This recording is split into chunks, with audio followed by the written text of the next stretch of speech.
Présenter pour vous cette grande édition du journal universitaire reste une priorité, mesdames et messieurs. Bienvenue à tous. Ouvrons cette édition par la cérémonie de lancement officiel des activités commémoratives des 20 ans de l'Université pédagogique nationale depuis sa mutation à une université en 2005. L'ego a été donné par la professeure ordinaire Yvonne Ibebeke, rectrice de cet établissement. Reportage signé Georges Dilumbi, Jemima Ludovic et Christian Chipamba.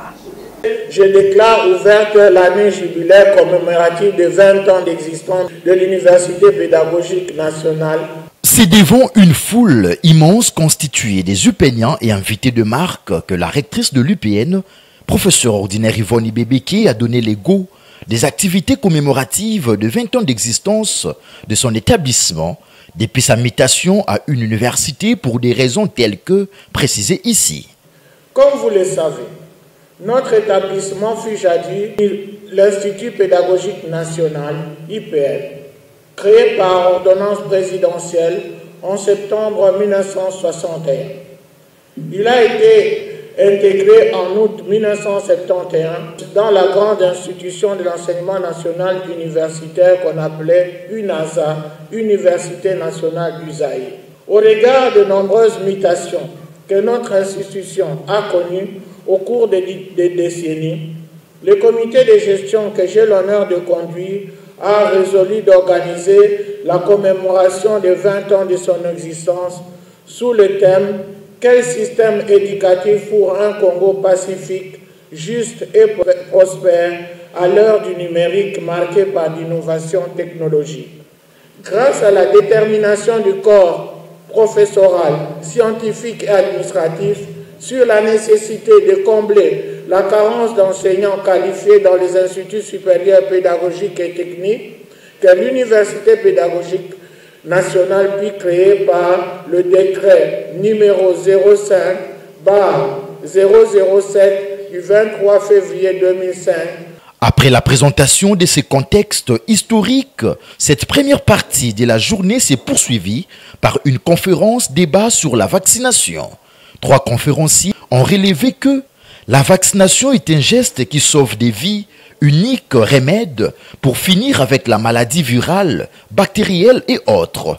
D'où la nécessité de se vacciner dans le but de garantir la protection individuelle et collective de la société. La deuxième et dernière partie de cette activité a été consacrée sur l'aperçu historique de l'UPN, 20 ans après, bilan et perspective.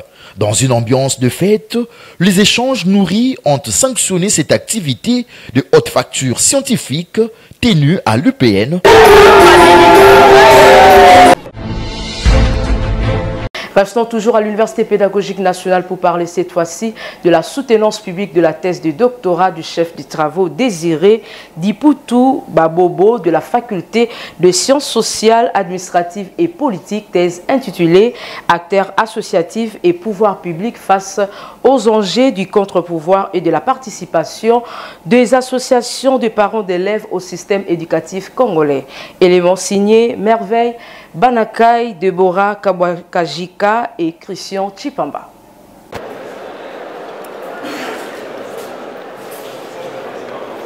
En présentant l'économie de sa thèse de doctorat devant les jurys à l'Université pédagogique nationale, le chef des travaux Désiré Poutou a souligné que cette étude qui porte sur les acteurs associatifs et pouvoirs publics face aux enjeux du contre-pouvoir et de la participation des associations des parents d'élèves au système éducatif congolais montre le rôle des associations des parents d'élèves dans la gestion participative du système éducatif congolais et la manière dont ces associations se comportent à contre-pouvoir face aux acteurs publics.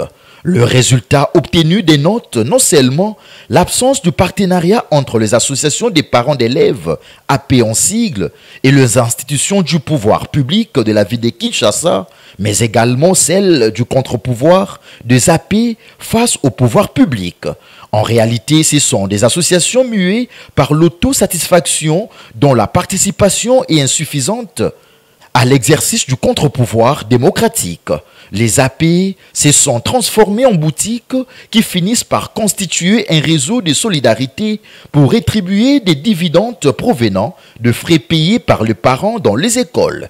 Pour jouer véritablement le rôle de contre-pouvoir dans le système éducatif national, le pouvoir public devront promouvoir la reconnaissance et la place des parents comme éducateurs premiers, faciliter les consultations dans le but de créer un cadre de concertation et de dialogue entre les APE, les écoles, les autres partenaires et les acteurs publics en vue de renforcer la mobilisation et la gestion participative des parents dans la politique éducative et le développement intégral et durable de la RDC.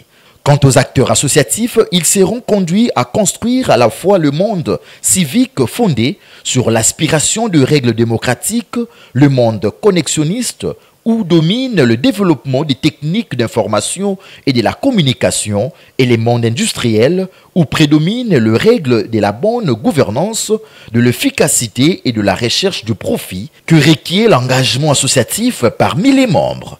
Un brillant exposé qui lui a valu le grade de docteur à thèse avec la mention grande distinction. Motif de son couronnement par le secrétaire général à la recherche de l'UPN faisant office de la rectrice. Au regard de la situation telle que présentée, les lauréats du jour ont insisté sur le fait que ce que nous recommandons aux autorités, c'est de pouvoir créer un cadre de promotion. Ils doivent promouvoir les partenariats. Ils doivent arriver jusqu'à la redéfinition de la politique éducative au Congo, où on doit faire intervenir tous les acteurs et tous les partenaires. Nous devons avoir une loi. Il faudrait qu'on puisse équilibrer les filières, on puisse équilibrer les écoles, qu'on puisse équilibrer aussi les réalités suivant les provinces, les territoires et consorts.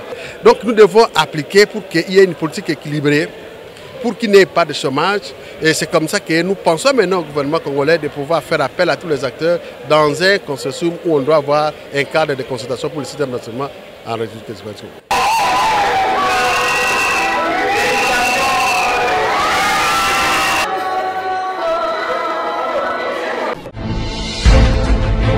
Direction la province de la Chopo, où l'université de Kisangani a vibré le 20 septembre dernier au rythme de la double cérémonie des collations des grades et clôture de l'année académique 2024-2025. À cette occasion, 833 lauréats ont été déversés sur le marché d'emploi. Reportage de Célestin Abedi, notre correspondant à Kisangani. C'est une journée mémorable à l'université de Kisangani. Le samedi 20 septembre, l'institution a célébré une double cérémonie riche en émotions, la collation des grades académiques et la clôture officielle de l'année académique 2024-2025. Devant une foule émue et des familles venues nombreuses, 833 lauréats ont été honorés. Parmi eux, 636 licenciés ici de l'ancien système et 197 titulaires du bachelor dans le cadre du système LM2. À cette occasion, le recteur de l'université de Kisangani, le professeur Mathieu Kirongozi, a réaffirmé son engagement pour faire de l'UNIKIS une université d'excellence rayonnant au niveau national qu'international. Pour lui, il est impératif d'exploiter tous les moyens à son disposition, y compris la recherche, pour relever les défis à son temps. L'université de Kisangani doit s'imposer par la qualité de son enseignement, a-t-il martelé lors de son discours de la politique générale. Cette double cérémonie marquait aussi la fin de l'année académique, une année ponctuée de défis, mais aussi de réussites. L'université de Kisangani continue de jouer un rôle clé dans la formation des élites du pays. Entre émotion, fierté et espoir, cette journée restera gravée dans les mémoires. Pour les lauréats, une nouvelle aventure commence, celle de la vie professionnelle. Dans la province du Congo central, l'Institut supérieur des sciences de santé et développement, ISSD de Kasangulu, a organisé la double cérémonie de collation des grades et clôture de l'année académique 2024-2025 le week-end dernier. Au total, 63 lauréats de la première session ont été déversés sur le marché d'emploi par cet établissement phare des territoires Kasangulu, institution universitaire dirigée par le professeur Dr Debote Douémé. Reportage de Georges Ndilumbi. C'était une montée de la fumée blanche le samedi 20 septembre 2025 à l'Institut supérieur des sciences de santé et de développement ISSD Kazangoulou dans la province du Congo central à l'occasion de la double cérémonie de collation des grades et clôture de l'année académique 2024-2025. Dans une atmosphère de foudre, 63 lauréats de la première session ont été conférés le grade académique par le directeur général de cet établissement, professeur Dr Douémé Lomeka Debot. Et bien avant ces moments émouvants, le chef des travaux, Jires Mounongo, secrétaire général académique de cette institution, a dans son rapport fait savoir que les activités académiques et para-académiques ont été organisées avec succès à l'ISSD Kazangoulou dans le respect strict du calendrier académique. Occasion faisant les larrons, le directeur général de cet établissement, professeur Dr Debot Douémé, a brossé laconiquement la substance de son discours de politique générale de l'établissement en exprimant sa satisfaction de déverser sur le marché d'emploi de professionnels de santé et en développement outillés grâce à la formation reçue au sein de cette institution universitaire. Je ne cesserai de le dire à tout leader communautaire que l'une des manières d'aimer son pays, c'est de contribuer aux résolutions des problèmes qui rongent ces différentes communautés. Nous avons donc le devoir d'apprendre et de former nos semblables, tout en retenant que les forts doivent soutenir les faibles. Les plus doués ont le devoir de former les moins doués. C'est dans ce cadre que les communs des mortels retiendront que l'Institut supérieur de sciences, santé et de développement est le fruit d'une réflexion profonde pour amener les peuples à la formation, afin de faire face aux problèmes qui viendront chaque fois qu'il vivra dans l'ignorance. Depuis l'an 2004, l'ISSD a débuté ses activités jusqu'à ce jour. Plus de 1500 diplômés sont déversés sur le marché d'emploi. Nous devons tous dresser nos fronts grâce à nos compétences et capacités pour faire de Kassangoulou ou carrément toute la République démocratique du Congo une Eldorado pour les Africains et pourquoi pas pour le monde. Au terme des sages conseils prodigués aux lauréats par le directeur général de l'ISP Kazangoulou, professeur Mayala Mwanamputu, invité pour la circonstance, les différents chefs des sections ont proclamé le résultat qui ont permis au professeur Dr Debot Douémé, directeur général de l'ISSD Kazangoulou, de conférer le grade de maîtrise en biologie médicale et en santé communautaire à ses lauréats, mais également le grade de bachelor en informatique de gestion, en management, en gestion et administration de projets en biologie médicale, en sage-femme, pédiatrie et aux soins généraux. Comme en témoignent les images, c'est dans une ambiance électrique que les professionnels de santé vêtus en blanc comme les anges ont prêté serment avant de célébrer leur diplôme. Il y a lieu de noter que les inscriptions sont déjà en cours à l'ISSD Kazangoulou pour la prochaine année académique. Retournons à Kinshasa, l'Institut national de bâtiments et des travaux publics en collaboration avec la CAC ARCA ont organisé une conférence débat ayant comme thème une assurance spécialisée dans la construction, garantie dommages, droits et devoirs de professionnels au BTP en vue d'éclairer ses acteurs sur les droits et devoirs de chacun face aux défis de l'heure. Laetitia Kapinga et Jures Landou signent cet élément.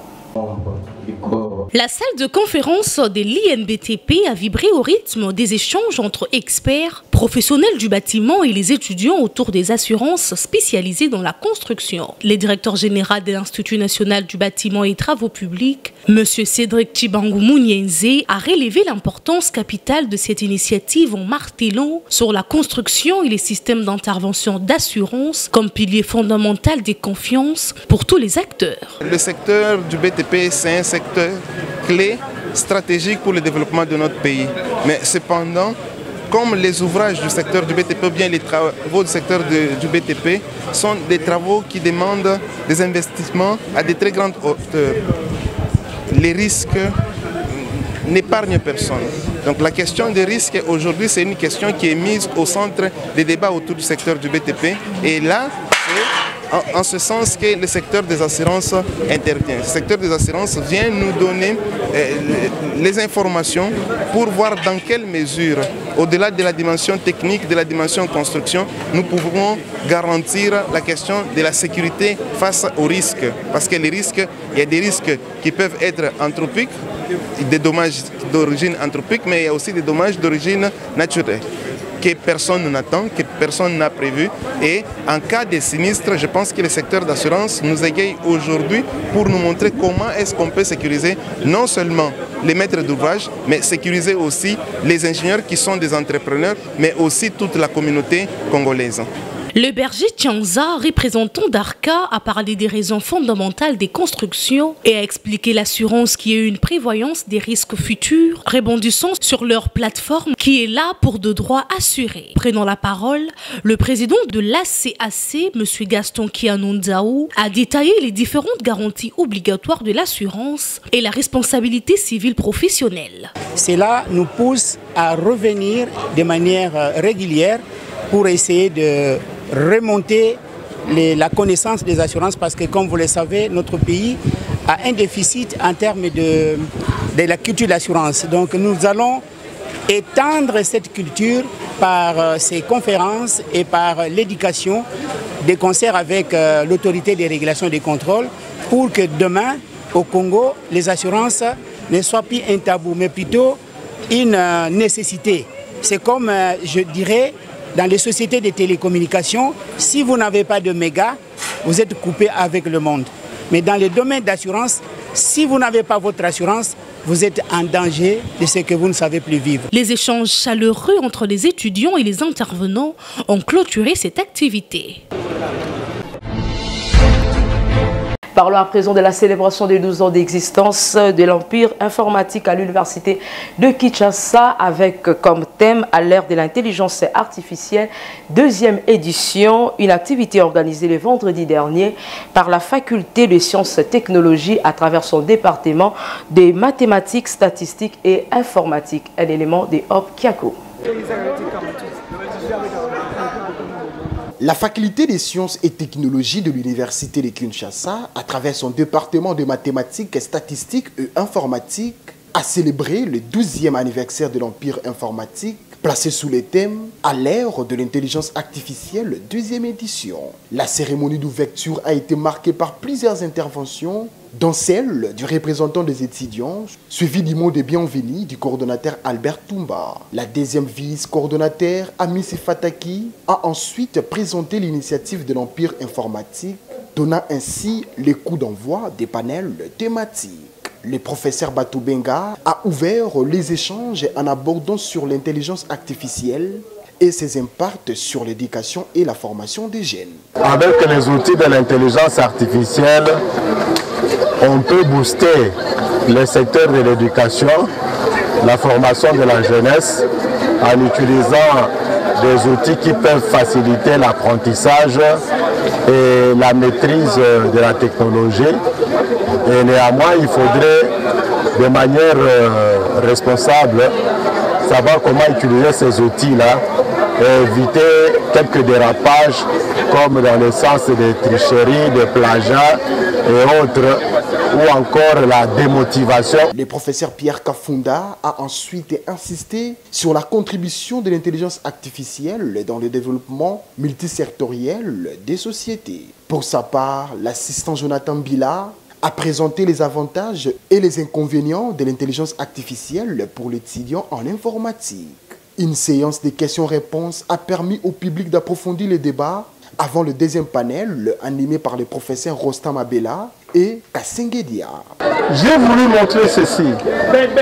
C'est vrai qu'aujourd'hui, quand on parle de la robotique, on croit que la robotique ne dépend pas des intelligences artificielles. Il est très important pour un étudiant qui travaille dans un projet de la conception, de la commande de robots, ces connaissances-là, ils peuvent facilement les utiliser dans d'autres domaines. L'événement s'est poursuivi par la présentation des projets réalisés par les étudiants. Après évaluation, le projet de l'étudiant Divina Mokulayanga a été sacré meilleur. Elle bénéficiera ainsi de la prise en charge totale de ses frais académiques pour l'année 2025-2026. Visiblement émis, le coordonnateur Albert Toumba est revenu sur l'essence de cette activité. Notre objectif principal, c'était que les étudiants qui viennent d'arriver et ceux qui sont là puissent apprendre comment utiliser les outils de l'IA. Parce qu'aujourd'hui, le monde d'aujourd'hui et de demain, ça sera de l'IA. Alors, nous avons assisté à des interventions de qualité qui ont permis à ce que les gens qui sont venus puissent apprendre et comprendre exactement comment se servir de cet outil très important dans le domaine de l'informatique. Tout s'est clôturé dans une ambiance académique durant des jours. Changeons de chapitre à présent, voix de femmes, écho de résilience, c'est quand la littérature bâtit la paix. C'est le thème de l'atelier d'initiation littéraire organisé par le Cercle des hommes de lettres en collaboration avec le Centre Wallonie-Bruxelles. La cérémonie a eu lieu le week-end dernier à l'Unikin dans la salle du Conseil. Reportage de Hop Kiakou. La littérature ne se limite pas à être le miroir des sociétés, elle incarne aussi le lit, les espoirs et les triomphes. C'est dans cette perspective que s'est tenu cet atelier d'initiation littéraire sur le thème « Voix des femmes, écho de résilience quand la littérature battu la paix ». Organisé par le Cercle des hommes de lettres sous la direction de Séraphin Mikoubi en partenariat avec le Centre Wallonie-Bruxelles. La cérémonie d'ouverture a été présidée par la professeure Marie-Philomène Babongi-Sila, suivie de l'intervention du professeur Jean-Paul Lembouir, représentant le recteur Jean-Marie Kayembe Toumba. Parmi les temps forts, l'écrivain belge Fabienne Zuterman a partagé son parcours personnel, témoignant du rôle de la résilience dans son rapport à l'écriture. Ce que vous pouvez retenir de mon roman, c'est qu'il s'agit d'un parcours de vie de seulement 3 ans, mais qui a vraiment marqué profondément mon enfance au point d'influencer tous mes choix de vie par la suite. Ce récit est un hommage non seulement à ma maman, qui est une figure d'émancipation, je dirais féminine, vraiment importante, surtout pour l'époque en 1970, puisque le livre se passe, l'histoire se passe entre 1970 et 1973. La petite fille que moi j'étais a pris ses engagements aussi en faveur de ses amis congolais. Le professeur Célestin Ngabala a quant à lui abordé la place et la perception de la littérature congolaise en milieu universitaire. Après ces interventions, plusieurs jeunes auteurs congolais ont présenté leurs ouvrages déjà publiés, suscitant admiration et fierté au sein du public. La séance s'est enrichie d'un échange interactif, des questions-réponses et favorisant un dialogue constructif entre intervenants et participants. En clôture, les représentants du recteur de l'Unikin et les coordonnateurs du Cercle des hommes de lettres ont livré ce qui suit. C'est une activité très importante pour notre établissement. Comme vous le savez, l'université de Kinshasa se veut être innovante et entrepreneur. Pour innover, il faut être inspiré. Nous avons mis en place un plan stratégique qui s'étend de l'année 2023 à l'année 2028. Et donc, l'université de Kinshasa va à la conquête du monde. L'université veut rendre service à la communauté à côté des enseignements et de la recherche qu'elle fournit. Le Festival national des hommes de lettres, qui est ce festival qui sera organisé au mois de novembre 2025, qui va concerner tous les étudiants de la ville-province de Kinshasa. Et ce festival sera lancé, comme c'est la première édition, ici à l'université de Kinshasa, l'institution mère, la première institution en République démocratique du Congo. Tout s'est clôturé dans une ambiance bon enfant. D'un chapitre à un autre, lancement des activités à l'Université catholique d'Akam, site de Kimbanteke, dans le district de la Tchangou, et le début des inscriptions pour l'année prochaine par le président du conseil d'administration, Alexis Kaloua, qui a donné les go. Les détails avec Serge Mbouy. L'ambiance était au rendez-vous pour le lancement officiel des activités académiques du site universitaire de l'Université chrétienne catholique d'Ouakam, planté à Kumbantseke. La journée a débuté par une messe solennelle célébrée par l'aumônier de l'université avant de céder place au lancement des inscriptions pour l'année académique. Pour démontrer leur savoir-faire et capter l'attention de la population de la Tchangou, les étudiants regroupés au sein de différentes structures dont la cassation Toge Noire ont présenté un procès fictif très applaudi. Tour à tour, les doyens ont exposé les potentialités de leur faculté, confirmant la diversité et la recherche de l'offre académique. Le recteur et la secrétaire générale académique ont salué l'initiative du président du conseil d'administration, Alexis Kaloua, qui, dans son allocution, s'est dit fier d'implanter l'Université chrétienne catholique d'Ouakam dans le district de la Tchangou. Un choix stratégique qui permet de rapprocher l'enseignement supérieur des familles dont les enfants parcouraient jusque-là de longues distances pour étudier. Après avoir lancé les inscriptions, le PCA a remis des présents à quelques partenaires en guise de reconnaissance. Notons que le site universitaire de Kumbantseke est situé sur le boulevard Lumumba en face de la maison communale de Massina, en proximité du parti politique AREB.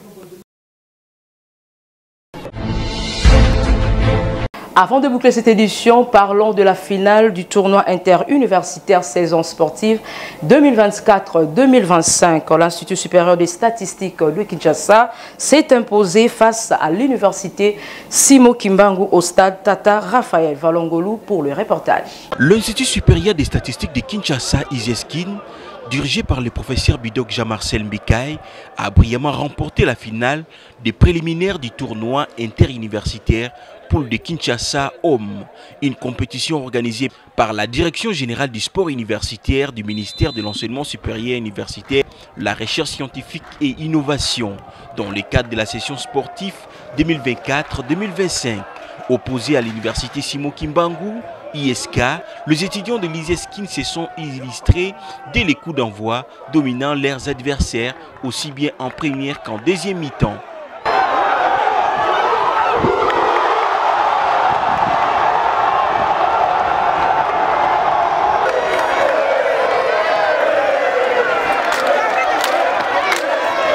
Score final 4-2, un résultat qui a déclenché une vive émotion et une grande fierté au sein de l'institution. Vous venez de le dire, au départ j'avais dit nous allons rapporter la coupe à la maison. Et finalement nous avons rapporté cette coupe à la maison, c'est promis. Alors j'encourage nos joueurs pour participer prochainement dans la province de Lualaba plutôt, pour rapporter la coupe à la maison ici à l'ISES. J'encourage nos joueurs parce que ça nous fait du bien. Le président vient de dire, j'encourage aussi notre comité de gestion pour son soutien indéfectible à nos joueurs depuis le début jusqu'à la fin. Nous voulons que cette organisation aille jusqu'au bout et nous allons remporter ces coupes au Lualaba. Et on a commencé les entraînements au mois de juin. On a eu le temps de préparer et notre mot a été toujours qu'on va gagner cette finale. Je disais chaque fois à mes joueurs, finale ou rien. Et je suis très content à mes athlètes parce qu'ils ont respecté, ils ont joué. Non seulement on a gagné le match, mais ils ont montré de quoi on était capable sur terrain. Ils ont joué. Le directeur général de l'ISESKIN a félicité chaleureusement ses étudiants pour cette performance remarquable, saluant à la fois l'engagement des joueurs, le travail de leur coach et les soutiens du comité étudiantin. Nos impressions sont très bonnes. D'abord, je vous ai souvent dit que l'Institut supérieur des statistiques ne forme pas seulement sur le plan intellectuel. Ok, l'Institut forme aussi sur le plan physique. C'est ça les résultats que vous avez aujourd'hui. Que dire encore parce que nous sommes des champions de Kinshasa. Ok, nous avons bâti toutes les universités et nous sommes là. Comme on dit, petit poisson deviendra grand pourvu que le bon Dieu lui prête vie. Toute l'équipe est là. Et vous avez vu les performances. Donc on a été sur terrain avec des écarts types, avec, je ne sais pas, les intégrales possibles et tout ça. Donc c'est les statistiques qui ont joué sur le terrain. A noter que, malgré cette défaite, l'USK conserve également sa place parmi les qualifiés. Ainsi, l'USESKIN et l'USK représenteront Kinshasa lors de la phase nationale prévue dans la province du Lualaba. Ils affronteront notamment l'ISTA Sepromad Kolwezi, l'ISC Ista Matadi, l'ISAM Iniki Kikwit et l'ISTEM Inilou Lubumbashi dans le cadre des 16e des finales.